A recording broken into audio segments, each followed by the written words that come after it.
नमस्कार दोस्तों, मैं दीपक कुमार श्रीवास्तव स्वागत करता हूं अपने इस चैनल पर। शर्मा जी जो पंजाब के खन्ना नामक शहर में एक मेडिकल स्टोर चलाते थे, उन्होंने अपने जीवन का एक पृष्ठ खोलकर सुनाया जो दर्शकों की आंखें भी खोल सकता है और शायद उस पाप से जिसमें वह भागीदार बना उससे भी बचा जा सकता है।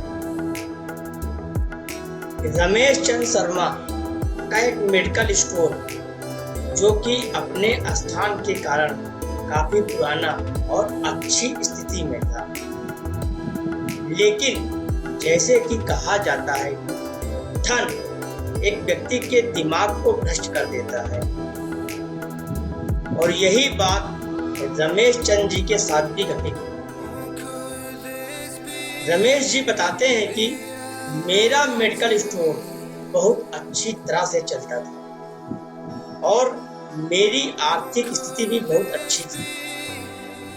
अपनी कमाई से मैंने जमीन और कुछ प्लॉट खरीदे और अपने मेडिकल स्टोर के साथ एक क्लिनिक लेबोरेटरी भी खोल ली। लेकिन मैं यहाँ झूठ नहीं बोलूँगा, मैं एक बहुत ही लालची किस्म का आदमी था, क्योंकि मेडिकल फील्ड में दो गुनी नहीं बल्कि कई गुना कमाई होती है। शायद ज्यादातर लोग इस बारे में नहीं जानते होंगे कि मेडिकल प्रोफेशन में 10 रुपए में आने वाली दवा आराम से 70-80 रुपए में बिक जाती है। लेकिन अगर कोई मुझसे कभी 2 रुपए भी कम करने को कहता तो मैं ग्राहक को साफ मना कर देता।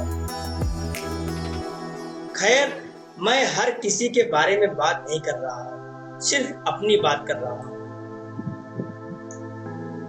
वर्ष 2008 में गर्मी के दिनों में एक बूढ़ा व्यक्ति मेरे स्टोर पर आया। उसने मुझे डॉक्टर की पर्ची दी। मैंने दवा पढ़ी और उसे निकाल लिया। उस दवा का बिल 560 रुपए बन गया। बूढ़े ने उससे अपनी सारी जेब खाली कर दी, लेकिन उसके पास कुल 180 रुपए थे। मैं उस समय बहुत गुस्से में था, क्योंकि मुझे काफी समय लगा उस बूढ़े व्यक्ति की दवा निकालनी पड़ी और ऊपर से उसके पास पर्याप्त पैसे भी नहीं थे। बूढ़ा दवा लेने से मना कर नहीं कर पा रहा था, शायद उसे दवा की सख्त जरूरत थी। फिर उस बूढ़े व्यक्ति ने कहा, मेरी मदद करो, मेरे पास कम पैसे हैं और मेरी पत्नी बीमार है, हमारे बच्चे भी हमें नहीं पूछते हैं। मैं अपनी पत्नी को इस तरह वृद्धावस्था में मरते हुए नहीं देख सकता। लेकिन मैंने उस समय उस बूढ़े व्यक्ति की बात नहीं सुनी और उसे दवा वापस छोड़ने के लिए कहा। यहाँ पर मैं एक बात कहना चाहूंगा कि वास्तव में उस बूढ़े व्यक्ति की दवा की कुल राशि 120 रुपए ही बनती थी। अगर मैंने उससे 150 रुपए भी लिए होते तो भी मुझे 30 रुपए का मुनाफा ही होता। लेकिन मेरे लालच ने उस बूढ़े लाचार व्यक्ति को भी नहीं छोड़ा। फिर मेरी दुकान पर खड़े एक दूसरे ग्राहक ने अपनी जेब से पैसे निकाले और उस बूढ़े आदमी के लिए दवा खरीदी, लेकिन इसका भी मुझ पर कोई असर नहीं हुआ। मैंने पैसे लिए और बूढ़े को दवाई दे दी। समय बीतता गया और वर्ष 2009 आ गया। मेरे इकलौते बेटे को ब्रेन ट्यूमर हो गया। पहले तो हमें पता ही नहीं चला, लेकिन जब पता चला तो बेटा मृत्यु के कगार पर था। पैसा बहता रहा और लड़के की बीमारी खराब हो गई। प्लाट बिक गया, जमीन बिक गई और आखिरकार मेडिकल स्टोर भी बिक गया। लेकिन मेरे बेटे की तबीयत बिल्कुल नहीं सुधरी। उसका ऑपरेशन भी हुआ और जब सब पैसा खत्म हो गया तो आखिरकार डॉक्टरों ने मुझे अपने बेटे को घर ले जाने और उसकी सेवा करने के लिए कहा। उसके पश्चात 2012 में मेरे बेटे का निधन हो गया। मैं जीवन भर कमाने के बाद भी उसे नहीं बचा सका। वर्ष 2015 में मुझे लकवा मार गया और मुझे चोट भी लग गई।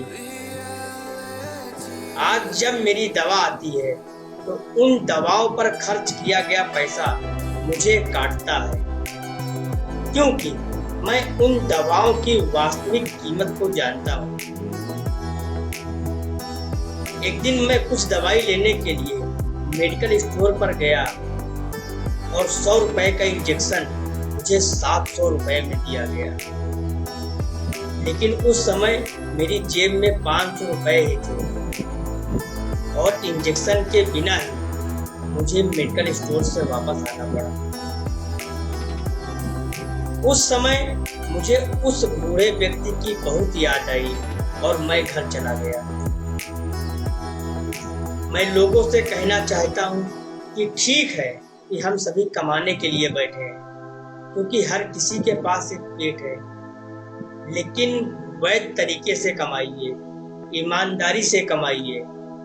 गरीब लाचारों को लूट कर कमाई करना अच्छी बात नहीं है, क्योंकि नर्क और स्वर्ग केवल इसी धरती पर ही है, कहीं और नहीं। मैं नर्क भुगत रहा हूँ। पैसा हमेशा मदद नहीं करता, हमेशा ईश्वर के भय से चलो। उसका नियम अटल है, क्योंकि कई बार एक छोटा सा लालच भी हमें बहुत बड़े दुख में धकेल सकता है। जीवन शतरंज के खेल की तरह है और यह खेल आप ईश्वर के साथ खेल रहे हैं। आपकी हर चाल के बाद अगली चाल ईश्वर चलता है। जैसी करनी वैसा फल, आज नहीं तो निश्चित कल भोगना पड़ेगा।